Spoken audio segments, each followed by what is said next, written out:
नमस्कार साथियों, स्वागत है आपका हमारे YouTube चैनल पीके स्टडी में। तो आज का जो टॉप 10 एमसीक्यू सीरीज है तो वो हिंदी से है। हिंदी के टॉप 10 क्वेश्चन मिलेंगे आपको। तो आज का जो पहला क्वेश्चन है, वाक्यों का वर्गीकरण कितने आधारों पर किया गया है? तो वाक्यों का वर्गीकरण दो के आधार पर किया गया है, ठीक है। वाक्यों का वर्गीकरण दो के आधार, कौन कौन से? अर्थ के आधार पर, अगर अर्थ के आधार पर पूछेगा तो आपका जवाब रहेगा 8, ठीक है। अगर रचना के आधार पर पूछेगा तो रचना के आधार पर 3, ठीक है। नेक्स्ट, लड़का किस प्रकार की संज्ञा है? तो लड़का जातिवाचक है, ठीक है। लड़का कौन सी संज्ञा है? जातिवाचक, ठीक है। अगला क्वेश्चन चलते हैं। बुढ़ापा शब्द किस प्रकार की संज्ञा है? तो बुढ़ापा, आपकी जो संज्ञा होगी बुढ़ापा में, बुढ़ापा शब्द की जो संज्ञा है वो है भाववाचक, ऑप्शन नंबर बी, ठीक है। नेक्स्ट क्वेश्चन, शिक्षक किस प्रकार की संज्ञा है? तो शिक्षक किस प्रकार की संज्ञा होगी? तो शिक्षक हो गया आपकी जातिवाचक, ऑप्शन नंबर सी, ठीक है। आगे चलते हैं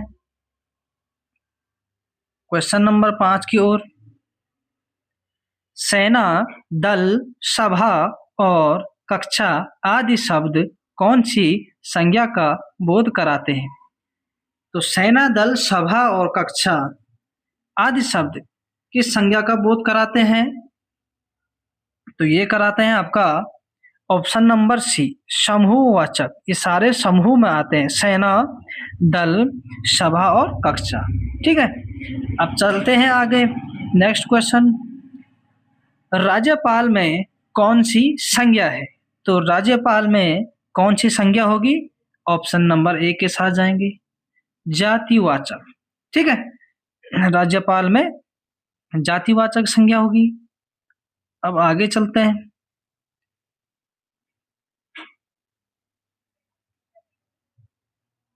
गांधी जी को राष्ट्रपिता कहा गया है, वाक्य में संज्ञा किस से किस रूप में परिवर्तित हो रही है? तो इसमें पूछा क्या गया है, गांधी जी को राष्ट्रपिता कहा गया है, तो वाक्य में संज्ञा किस से किस रूप में परिवर्तित हो रही है? तो इसमें होगा आपका आंसर ऑप्शन नंबर सी, जाति से व्यक्तिवाचक में जा रहा है, ठीक है।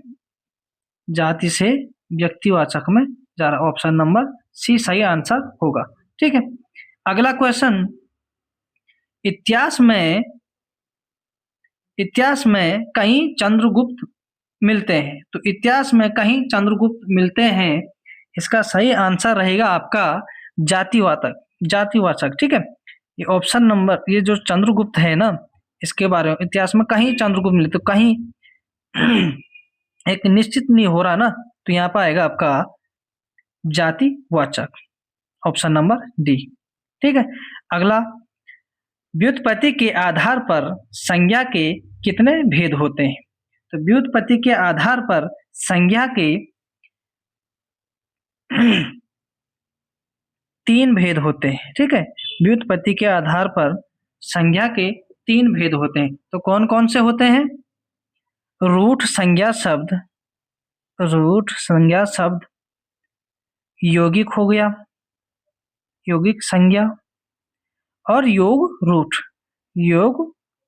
रूठ संज्ञा, ठीक है। ये व्युत्पत्ति के आधार पर संज्ञा के 3 भेद होते हैं, ठीक है। अब चलते हैं आज का अंतिम क्वेश्चन,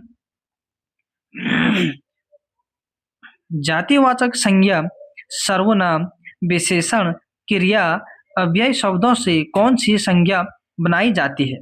तो जातिवाचक संज्ञा सर्वनाम, विशेषण, क्रिया, अव्यय शब्दों से जो संज्ञा बनाई जाती है तो वह है आपकी भाववाचक, ऑप्शन नंबर ए, भाववाचक संज्ञा बनाई जाती है। किससे? जातिवाचक संज्ञा सर्वनाम और विशेषण और अभ्यय शब्दों से जो आपकी संज्ञा बनेगी वो है भाववाचक। तो आज के लिए इतना ही, कल मिलते हैं नेक्स्ट वीडियो में। Thank you.